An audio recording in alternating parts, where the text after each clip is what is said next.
And we're live. Dun-dun-dun.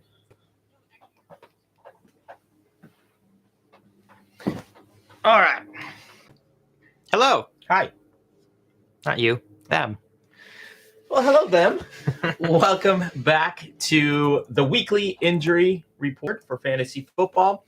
Live from Recharge, Dr. Shirokobrod here with Dr. Cory Hough. Emphasis on how. As in, how is your team doing as we approach and enter the fantasy football playoffs? Let me get comfortable and lounge back a little bit. Mhm. Not only did I make the playoffs, which I did make the playoffs. I'm the number 3 seed. Wow. In the Very playoffs. impressive. I know not all of our viewers are in our fantasy league, obviously. We've mentioned before that Gene had a very low chance. I think at its lowest, a 10% chance of making the playoffs. And he, I call him a used car dealer because he kind of made some moves and traded his way up to a playoff team. Yep. And kudos to you because now you're the number 3 seed, going into the playoffs. So good job for you. Yeah. Also, the injury acumen played a role in it. So understanding the injuries. Yeah. Our weekly show. So Yeah. if you were following along, you too could be a 3 seed right now.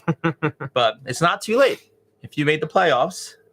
Or if there's a loser category in your fantasy football league that you do not want to receive, continue to play. I had this conversation with Jamie, my wife, yesterday because we were talking about fantasy football naturally. Of course, yep. Because the game ended yesterday and I won my sixth game in a row. I'm on a 6-game winning streak. And we were talking and she's like, congratulations for making the playoffs. And my response was, I am just thrilled that I don't have the burden of worrying if I'm going to lose. Yeah. Because the punishment, I think, greatly outweighs even winning potentially. Like as far the fear of losing is a lot scarier than the joy of winning. That's common in a lot of life. Yes. The fear of losing. But I digress. We got a lot to cover. Yeah, we got a lot to cover. Week 14 was a rough week for injuries. There's a lot of injuries. For fantasy relevant injuries, especially. But it's probably our biggest list of. It's a huge list. Yeah. And it's the stakes are high because it's playoff time. Mm-hmm. Like if you lose a game during regular season, it sucks. But you set the wrong lineup in the playoffs, you're done. For example, in our league, there were, I think, 6 teams that ended the season with a 7-7 record. Yeah. So every game, every point matters at that point, trying to squeak into the playoffs. So as per usual, we're going to go through the list. Actually, the list of players are below in the description that we're going to cover today. Also, if you haven't subscribed yet, go ahead and subscribe. If you haven't seen our previous video, we're giving away a PS5. It's right back there. I can see it. It's an actual real PS5. We're not making it up. So we're giving that away. All you have to do is subscribe. That gets you automatically entered as long as we hit 5,000 subscribers. So our goal is 5,000 subscribers, and then we were going to give away the PS5 Ragnarok edition. And all you have to do is subscribe. If you want more chances to enter, you have that as well. And all you need to do is watch the video, and there's a link below. Just look for our PS5 giveaway video. There's a link below for more entries, and it's all free. It really is based on you subscribing. So if you would like a PS5, go ahead, check that out. And we can't wait to give that away once we hit 5,000 subscribers. But now back to fantasy football. What do you want to start with? Do you want to start with season enders, like the big deals? I feel like we should just get those out of the way. Get them out of the way? Yeah. The most recent one happened literally last night. Yeah. Kyler Murray initial reports thought it was going to be an ACL tear. And it was confirmed this morning via MRI that he indeed tore his ACL. It's out for the season. Very rough for fantasy because even though the Cardinals have been hit or miss in real fantasy, Kyler Murray is still a good fantasy quarterback. Yeah. He was doing well, and he said he's been banged up a little bit this season as well. That game was just hard to watch, not because it was a bad game, but like almost every other play, a big name player went down. Yeah. And it was tough, and It was a primetime game, so most of us were watching that. A lot of people were watching that game. And as soon as Kyler had his cut and he was rolling out to his right and he was trying to make a defender miss. And as soon as he made the cut, his leg went inward and rotated, which is a typical non-contact mechanism for an ACL tear. We actually have a video on YouTube called ACL mechanisms and how ACL tears happen that we break that down from several years ago. So if you're interested, you can watch that. But as soon as it happened, I'm like, it was 99% chance that it was an ACL tear. Stereotypical non-contact ACL tear. Yeah. And it was a grass field, so they don't have that, that excuse. Turf. Yeah. And it was a natural field. It's just one of those things that happen. Yeah, it's like to the non-informed, people would assume that ACL tears happen when somebody gets hit in football. It's just such a contact sport, but the majority of them are these non-contact, cutting, twisting motions that just, I don't know, just puts the right stress at the right time or the wrong stress at the wrong time. Yeah. And there goes the ACL. So that's a tough hit for fantasy managers and for Kyler Murray, especially, obviously, and for the Arizona Cardinals. But what are you gonna do? Yeah, move on to the next one. I think at least for most teams that have had Kyler as their QB1, probably have a backup because Kyler's been injured already. So you should have somebody to play. But on a team in a league like ours where it's 14 teams, there's not a ton to pick up. I'm not exaggerating. I think there's like 3 starting quarterbacks on the waiver wire right now. Like Kenny Pickett. That's all I can think of. Who also had a concussion. Yep. So he might not play. Yep. Dalton is a risky pickup. Carson Wentz might be on the waivers. They activated him from IR or something. Mm-hmm. I don't know for sure if the Commanders will play him because they're fighting for a playoff spot, and Heineke has been serviceable for them. He's keeping them in the mix anyway. So, so aside from Dalton or Pickett, Tannehill maybe in some leagues. Yeah. Who floats around? Mm-hmm. There's not a ton. Who's Tannehill play for? Tennessee. What about the Texans? They put up quite a few points against the Cowboys this weekend. Yeah. They started to put it together, but they're going to be a tough offense too because their running back got hurt double cover. So it's tough. It's tough to figure it out. I'd say pick up Huntley, but he got a concussion. Yeah. So if you're a Lamar, if you're waiting for Lamar to come off the not injury reserve, but from his injury, from his PCL that we talked about last week, I mean, you're still not Huntley. Maybe if you picked up Purdy, he got hurt. So you. Yeah, but I mean, what are you gonna do? Those 49ers did pretty well with Brock Purdy under there. Did you see he's the first quarterback to beat Tom Brady in his first start or something like that. Yeah. He was also born when Tom Brady started playing football. Yeah. He's 23 years old and Brady's been in the league for 23 seasons. That's crazy. But I digress. That actually might be the only season ender that we have. The next closest one, I think, is probably Deebo Samuel. Yeah. He got carted off the field. Didn't look good. He was in pain. Reports say that it was a high ankle sprain. We've talked a lot about this season. But initially they thought they feared the worst. Yeah. But I guess reports are saying that he could be back in the regular season. May not help us the most in fantasy playoffs because we've talked about it's always risky starting players when on their first game back. Yep. And if he comes back late in the regular season, that's like championship week for fantasy football. I'm going to go out on a limb here and say there's zero chance. I'm going to put myself out there. Zero chance that Deebo Samuel comes back in the regular season. Zero chance. Yeah. I think he'll be back this season based on what I saw and the report that I read. In the postseason, you mean? You think he'll be back in the postseason? I think he'll be back this NFL season, but it will be in the postseason. Yeah.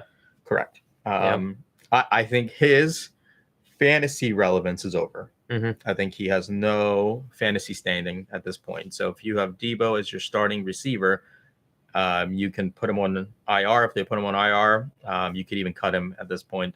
He's not going to. Yeah. I mean, if they put him on IR, it's done. We have week 15, 16, 17, 18. That's 4 weeks. Right. And actually, week 18, I don't even know if a lot of leagues play into. They stop at week 17. So he's probably done for fantasy purposes. Yeah. That's if for he sure. comes back week 17, it's going to be highly limited snaps. Yeah. It's just I wouldn't feel comfortable starting him either. There's no more. Deebo's done for fantasy. Might increase, if it's even possible, increase CMC's workload there. Yeah. Ayuk, CMC. But Ayuk was Banged up too. He was banged up last week. Christian McCaffrey's on our report only because last week he was nursing a hurt knee. Yep. He's technically still was limited yesterday, so but we're expecting that to just be maintenance because he had the same thing last week and put up 30 points or something. 30 fantasy points. It was a lot, whatever it was. Yep. So you got starting quarterback, starting receiver, second receiver, all banged up for San Francisco. And they still beat Tampa like 35 to nothing or something. Yeah. So, but fantasy-wise, it's going to be tough. You can pick up their receiver or second running back. I think Morris, I believe. I mean, they're so far down the depth chart. Yeah. I don't remember the running back's name, but Deebo is done. Yeah, Ayuk probably goes up a little bit. He will, for sure. If he comes back healthy. Ayuk, CMC will definitely go up. The nice thing about Purdy is Garoppolo was a game manager, and looks like they're giving Purdy the opportunities to be a little bit more dynamic and throw the ball a little bit more. What if George Kittle goes up a little bit? Kittle goes up for sure. Yeah. He's you can see his numbers have been going up every week. Yep. So he's definitely a good one, but he's not somebody going to pick up at the waiver wire. No, he's been rostered since week 1. Yeah. So it's tough sledding. Yeah. Who else do you want to talk about? Do you want to finish off the quarterbacks or no? Yeah, let's talk about quarterbacks. Well, you mentioned Tyler Huntley left the game with concussion, so the Ravens in a rough spot. They're on their third string quarterback right now, at least while Lamar Jackson is out. They're still expecting Lamar to come back within the next couple weeks. Potentially before the end of the season, yeah. Unlikely for this upcoming week. I don't see Lamar coming back this week. Yep. No. It's looking like, based on what John Harbaugh said, that Huntley could play this week. Because of the concussion. He's moving through concussion protocol. We don't know for sure, but we mentioned this before that a lot of the concussions we've seen this year are likely precautionary as a result of the very viral Tua incident. Yes. So the concussion protocol is 5 steps, and they have to pass each of those 5 steps, which is a neurological exam of different types. So the way concussion protocol works is before the season starts, the team typically runs all the players through a neurological exam, and they create a baseline. Then after a concussion happens, or they think it happens, then they do the same exam again, and they compare it to that objective baseline. And then throughout, once it's confirmed positive, meaning they have a concussion, then they take them through these steps throughout the week to see how they're progressing, to see if they have any symptoms. And if they fail any one of them, they're automatically still in concussion protocol, and it just pushes by another day. This is not the official concussion protocol, but did you hear John Harbaugh talk about Huntley afterwards? In his post-game conference, he said Huntley's looking good or sounding good. He's saying the months backwards. Like he can recite the months backwards, and he asked the reporter, "Can you do that?" And so Harbaugh expects Huntley to be able to play, which is good for the Ravens. They squeaked out another win, so it's going to be a tight division. But the problem is, if we're going to talk about fantasy football, the problem is for like you, where you don't have, you do have Huntley, but you're not starting Huntley, but you have Andrews. Yeah. Right. So the secondary effect when Lamar isn't in is huge. We hoped, the fantasy football world hoped that Huntley would be good for Mark Andrews because he came in last year. Huntley did for Lamar, around. And Andrews was his favorite target. Yep. And Andrews had a really good 4-game stretch there while Huntley was in. Yep. And that didn't happen this past week. Well, obviously, Huntley was out for half the game or so. The main beneficiary is J.K. Dobbins. So Dobbins had a great game, even though he's still not running like himself. I don't know if you saw his long run. Yeah. But I was watching, there's no hip extension. There's very minimal knee flexion. So he's still, like, you can tell he's not fully past the knee issue. Sure. But he still ran 20 miles per hour on average. So he's still good to go. But I think he's going to be, him and Gus Edwards become the main beneficiaries of Lamar being out, not Mark Andrews. Yeah. Especially with the third string guy in. Mm-hmm. Yeah. So they're going to get a ton of touches. Man, we've talked about Russell Wilson a couple times. We've made some fun of the Denver Broncos offense. He was finally doing well. Yep. He threw for like 3 touchdowns. I told you my defense strategy. Yep. Right. My defense strategy in fantasy football is any defense playing Denver Broncos.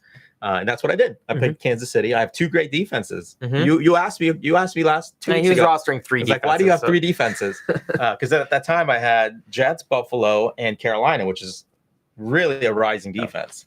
And I dropped Carolina. I dropped a great defense and picked up Kansas City because that's my strategy. And it paid off. A under talked about strategy in fantasy football is defense.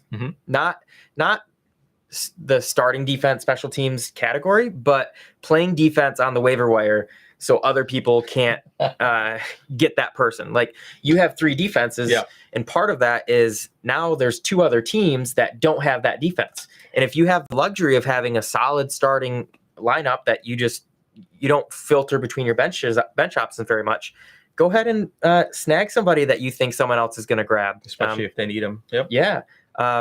I don't think he watches our show, but I took Huntley because I was expecting the manager that has Lamar in our league to shoot for Huntley, and I had an open bench spot essentially. So I was like, well, I'll take him because I don't want the other guy to have Huntley. And it turns out he got hurt anyway, but it didn't hurt. It didn't bother me at all. Yeah, and it could have potentially stopped the other team from scoring more points. That's good strategy. Yeah, absolutely. But with Russell Wilson, I mean, he did start to look good. Yep. Cortland Sutton was out. So Jerry Jeudy got a couple touchdowns out of it. 3 touchdowns. Yeah, 3. It was all 3. He got 3 touchdowns. Yeah. And then Russell Wilson got out with a concussion. And this was he got out. This one was not a precautionary, like, we'll keep him out. He was concussed. Yeah, he was down for a little while. It was after a scramble. Yep. And he was scrambling out and he got hit pretty hard. Yeah. Which is unfortunate. I mean, he the day he started to play well to go out. Yeah. I would say he's unlikely to play this week. I know we just said Tyler Huntley might play after a concussion, but just the severity of what it looked like with Russell Wilson, I don't think it's very common for players to play the next game after a concussion, especially to that extreme. So I don't know. I don't know if very many fantasy managers that were starting Russell Wilson are making the playoffs. But if you are, I would have extra options. Yeah. But even if maybe you were starting Kyler Murray and you were looking for pick up a quarterback and you saw Russell Wilson then there with a Q next to his name. He's still not the right. I think even if he plays, it's going to be a very much a situation. If they see anything close to danger, they're going to pull him right away. Sure. But he's a high-profile name. He just signed a huge contract. He had a very visible concussion. The likelihood of him playing is low, and if he does, it's going to be not great, and it hasn't been great even still. Yeah.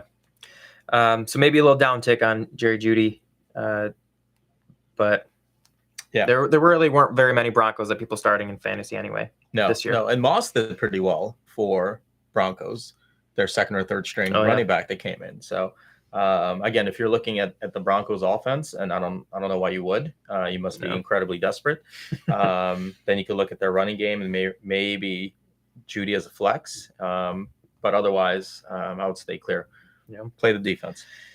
Another running back, or we have two quarterbacks. 2 quarterbacks with rib injuries. Yeah. Mike White. That's a big one. With the Jets. Yep. He got a lot of tests. He was in and out. He kept going back and forth. And after the game, he had X-rays, maybe MRIs and CT scan. Like they did a ton of tests, which can be good or bad. It sounds scary having all those tests, but if they don't find anything that will keep him out, they'll likely they'll likely consider playing him at least. Right now, he's day to day. They don't know for sure, really but sore. Yeah, so they're looking at two things. Number one, they're looking at rib fracture. Is the rib fractured? Number two, they're looking at internal organ damage. Mm-hmm. If they rule both of those out, then it's on the player. Hey, do you feel enough like you can get back in there and contribute? And obviously he said yes and went in there and played. I mean, it was a rough game. It was a tough game. They were playing the Bills. And it was raining and snowing, and it was just rough. And talking about concussions, Corey Davis went out, so one of his top receivers went out as well.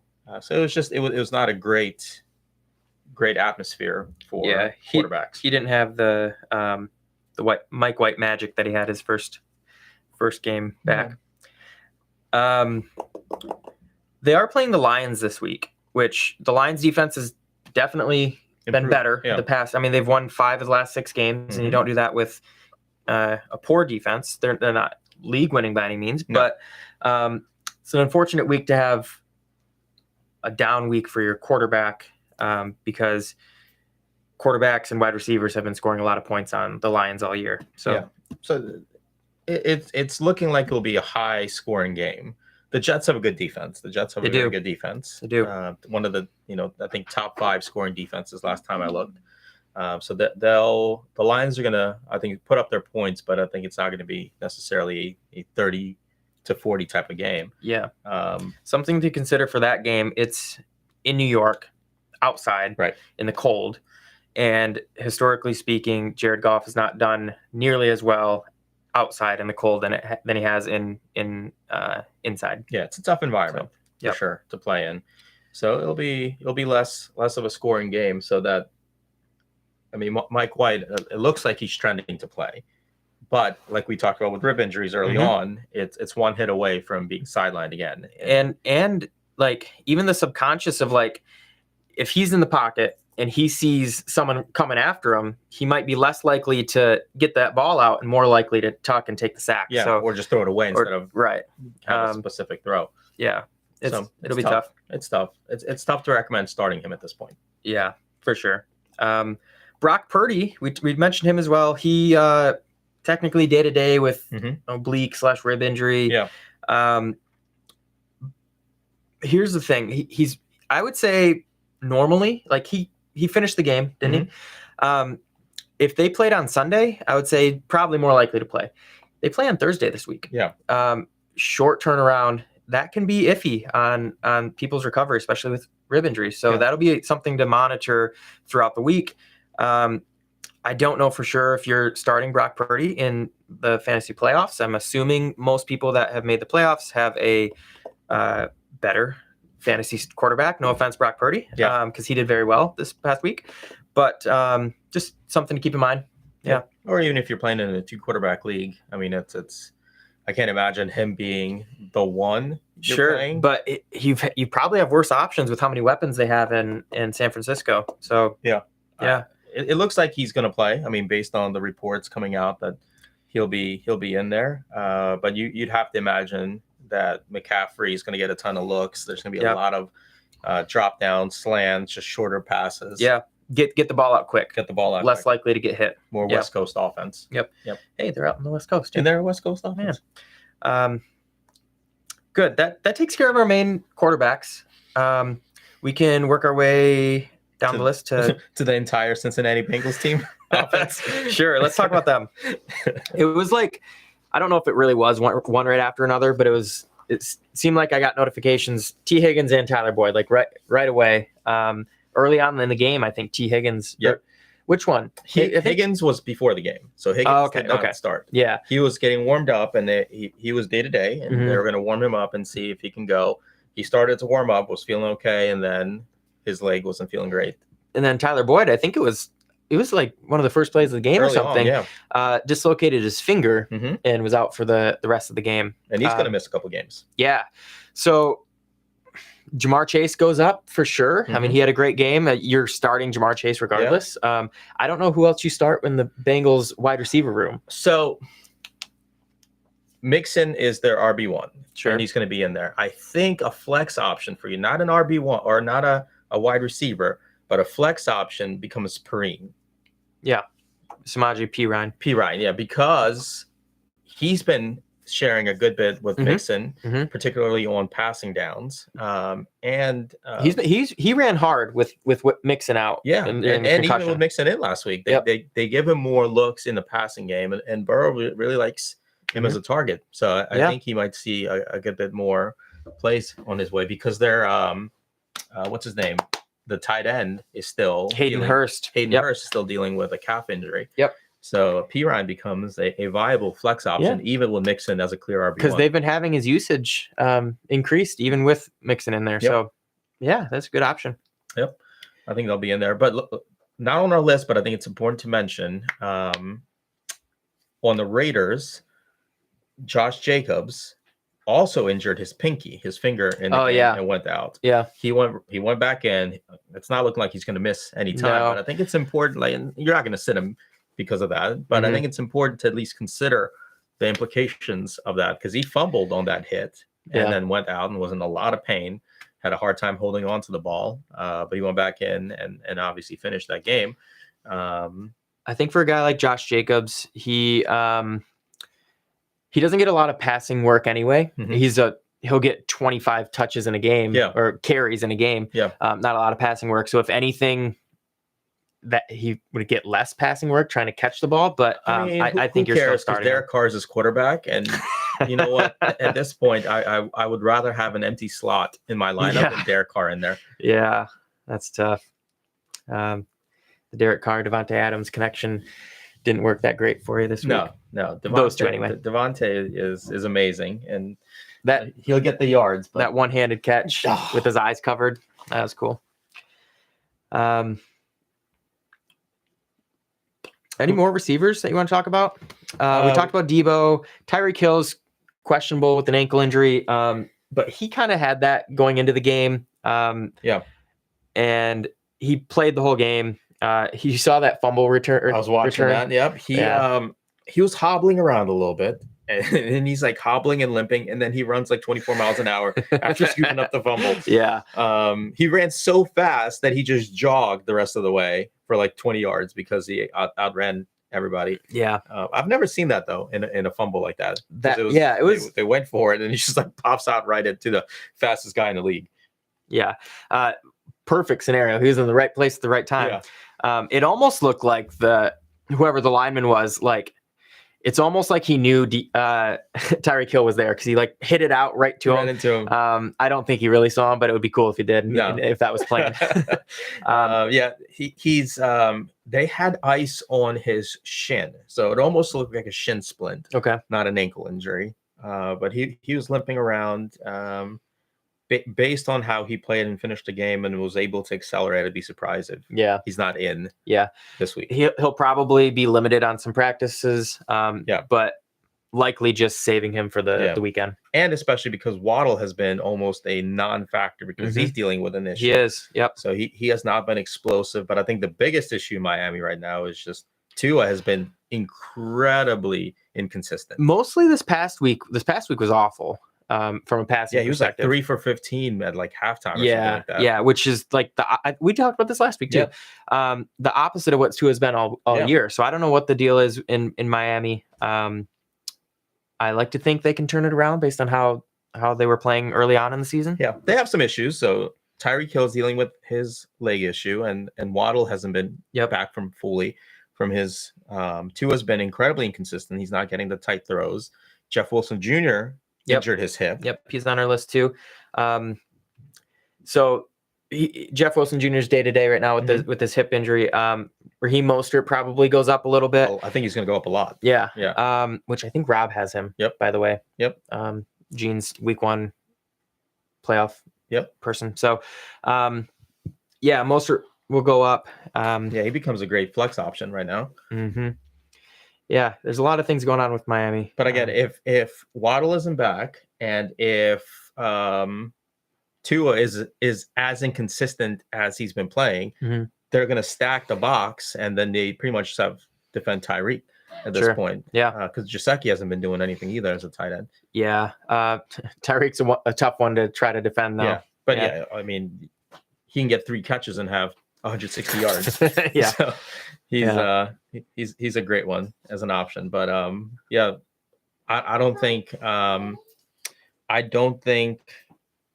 that having to rely on the Miami run game right now is a great issue. Great strategy. Great strategy right now. So I think they're gonna be in a tough running spot for a little bit, I think. Speaking of run options, Dameon Pierce hurt his ankle. Reports today said a relatively mild high ankle sprain. So that's kind of tough to hear a mild high ankle sprain. But most likely he's going to be out this week, which he's been very good, especially for a rookie. But he's probably one of the reasons why you at least made the playoffs this year. So it's tough to have him out week 1 of the playoffs. And the Houston offense doesn't have much aside from him. Right. So now it becomes whoever they plug in, that's not a great running. Like usually when a RB1 goes out, you're like, oh, let me grab the backup because they'll be the new RB1 and they'll get some volume. But their offensive line is terrible. Their quarterback is terrible. Their receivers are non-existent. So it's the new RB1 is not a viable play either. You likely have a better replacement on your bench than you do picking up Dameon Pierce's backup. That's tough for week 1. I mean, between Dameon Pierce and Deebo and Kyler Murray, those are 3 big names to miss for the fantasy football playoffs. And another one that's kind of in between is DJ Moore. In between because he's underperformed for DJ Moore all year. For his status, he had like 4 seasons straight of 1,000 yards, something great. But he's been trending up because Darnold. That was my point. The Panthers started Sam Darnold, and he has already a connection with DJ Moore, and then he sprains his knee. He is day to day, so he actually has a shot at playing. But like you said, he's been underperforming as is, but he's been trending positive lately. But it's again now, unless you're really starved for receivers. I mean, DJ Moore becomes a potential flex, maybe. Kudos to the Panthers team for not tanking. And you could say same for Jacksonville. Jacksonville too. Trevor Lawrence played really well this past weekend. But as a Lions fan, I've seen a lot of seasons where the team gave up. Almost every year, the fan base, the team is excited. They're like, "This is our year. Every year's our year to do something, win more than a game."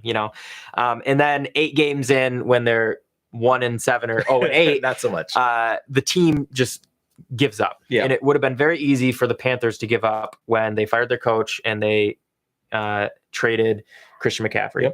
And they didn't. They've played hard. They still have a losing record, but it would have been very easy to roll over and plan for next year. So they got a solid core, solid foundation. They need a quarterback, but they got a great defense, like we talked about earlier. They have Deonta Foreman has been playing great. Sorry, speaking of quarterbacks and the Panthers, we didn't talk about Baker Mayfield coming into LA and beating the Raiders on Thursday Night Football.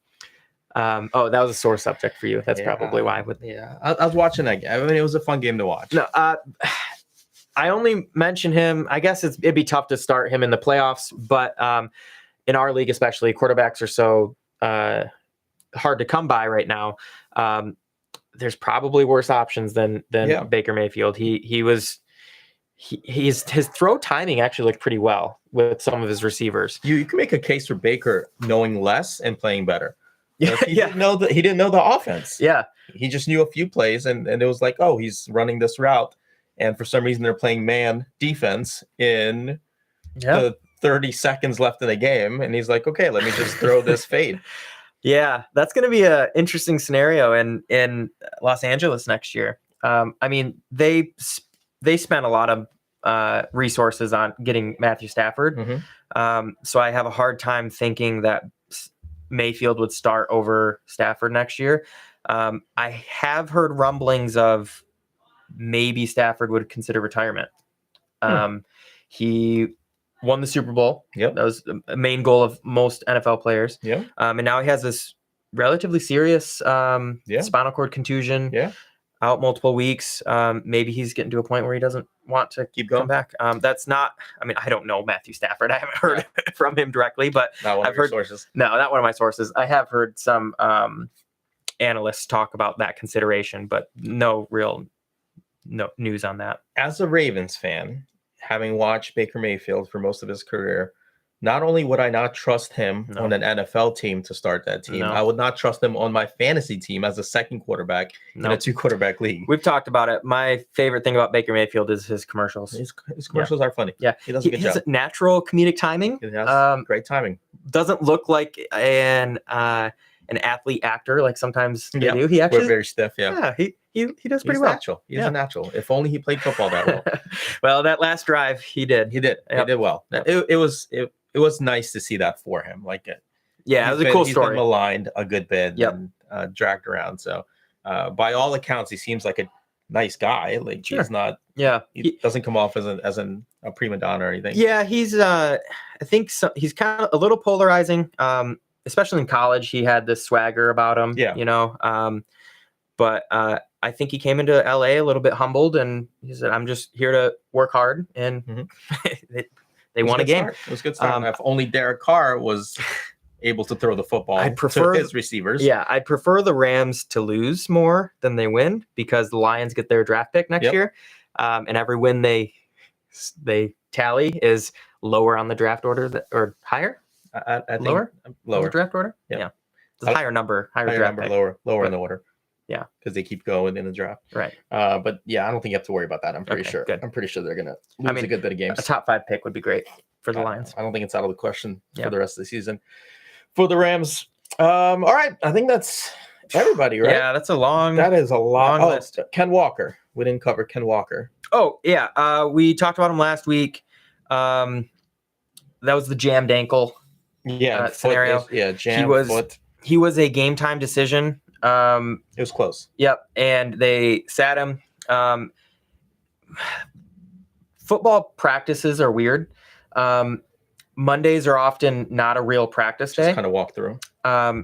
But he was limited. He was listed as a limited participant, and what that means for a Monday practice is if they were to do football activities, he would have been limited, but they didn't. So it's weird. So it wasn't like he was limited at practice yesterday. He would have been limited if they practiced. So a little bit weird, but that's good news. Last week he didn't practice at all. It was not limited. He was just did not participate.